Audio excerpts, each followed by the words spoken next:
25 जून 1975 वो तारीख जिसे भारतीय लोकतंत्र के इतिहास का सबसे काला दिन कहा गया। उस रात देश की सबसे बड़ी लोकतांत्रिक व्यवस्था एक झटके में थम गई। इंदिरा गांधी ने देश में आपातकाल की घोषणा की। भाइयों और बहनों, राष्ट्रपति जी ने आपातकाल की घोषणा की है। इससे आतंकित होने का कोई कारण नहीं है। आप सभी गहरे और व्यापक षड्यंत्र से अवगत होंगे। लेकिन आखिर क्यों उन्हें ये फैसला लेना पड़ा और क्या 2025 में हम फिर से वैसा कुछ देख सकते हैं? आइए जानते हैं उस कहानी को एकदम शुरू से। 1971 इंदिरा गांधी ने पाकिस्तान को हराकर बांग्लादेश बनवाया और देश में उनका कद लौ महिला यानी कि आयरन लेडी के रूप में स्थापित हो चुका था। गरीबी हटाओ का नारा हो या युद्ध में जीत, इंदिरा गांधी अब सिर्फ प्रधानमंत्री नहीं बल्कि एक शक्तिशाली प्रतीक बन चुकी थी। लेकिन असली संकट 1975 में आया, जब इलाहाबाद हाई कोर्ट ने इंदिरा गांधी को चुनाव में धांधली का दोषी करार दिया और उनका लोकसभा चुनाव रद्द कर दिया। यह फैसला इंदिरा गांधी के लिए एक बड़ा झटका था। कोर्ट ने उन्हें 6 साल तक चुनाव लड़ने से भी रोक दिया था। विपक्ष ने इसका जोरदार विरोध किया। जेपी आंदोलन, छात्र आंदोलन और साथ ही साथ इंदिरा हटाओ की गूंज सुनाई देने लगी। जेपी यानी जयप्रकाश नारायण ने इंदिरा गांधी से इस्तीफा मांगा। दिल्ली की सड़कों पर लाखों लोग जुटे, सरकार पर दबाव बनाया गया और फिर 25 जून 1975 की रात आई।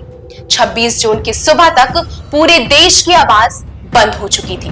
प्रेस पर सेंसरशिप लगा दी गई थी। विपक्ष के नेताओं को जेल में डाल दिया गया था, जिसमें अटल बिहारी वाजपेयी, लाल कृष्ण आडवाणी और जेपी जैसे तमाम नेता शामिल थे। आम नागरिक तक डर के साए में जीने लगे। करीब 19 महीने तक देश में इमरजेंसी रही। फंडामेंटल राइट्स यानी मौलिक अधिकार खत्म कर दिए गए थे। विरोध करने वाले या तो जेल में थे या फिर गायब। अखबार सिर्फ वो छपते थे जो सरकार चाहती थी। रेडियो, टीवी सब सरकारी नियंत्रण में। लेकिन हर अंधेरे रात के बाद एक सुबह होती है। जनवरी 1977 में इंदिरा गांधी ने अचानक चुनाव की घोषणा की। शायद उन्हें भरोसा था कि देश उन्हें फिर चुनेगा, लेकिन इसका हुआ बिल्कुल उल्टा। जनता पार्टी ने भारी जीत दर्ज की और इमरजेंसी को हटाया गया। लोकतंत्र ने खुद को बचा लिया था। लेकिन अब बड़ा सवाल यह कि क्या 2025 में भी वैसी स्थितियां दोबारा बनने के आसार नजर आ रहे हैं? क्या फिर से इमरजेंसी जैसे हालात लौट सकते हैं? आज हमारे पास सोशल मीडिया है, सुप्रीम कोर्ट ज्यादा एक्टिव है, विपक्ष थोड़ा बिखरा जरूर है, लेकिन जनता अब ज्यादा जागरूक हो चुकी है। हालांकि कुछ घटनाएं जैसे पत्रकारों पर केस, आंदोलनकारियों की गिरफ्तारी, प्रेस पर दबाव, लोकतंत्र सूचकांक में गिरावट, ये सभी चीजें चिंता जरूर बढ़ाती है। लेकिन भारत की ताकत इसकी जनता है।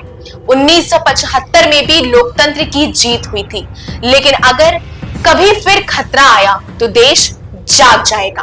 आपातकाल इतिहास की एक सीख है कि अगर सत्ता निरंकुश हो जाए तो जनता को ही लोकतंत्र का प्रहरी बनना पड़ता है।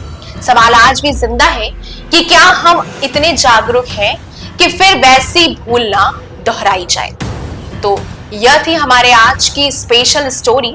खबर आपको कैसी लगी? अपनी प्रतिक्रिया हमें जरूर बताएं और इस स्टोरी पर अपनी राय हमें जरूर बताएं और ऐसी तमाम सारी खबरें देखने के लिए जुड़े रहें संपन्न भारत के साथ। धन्यवाद।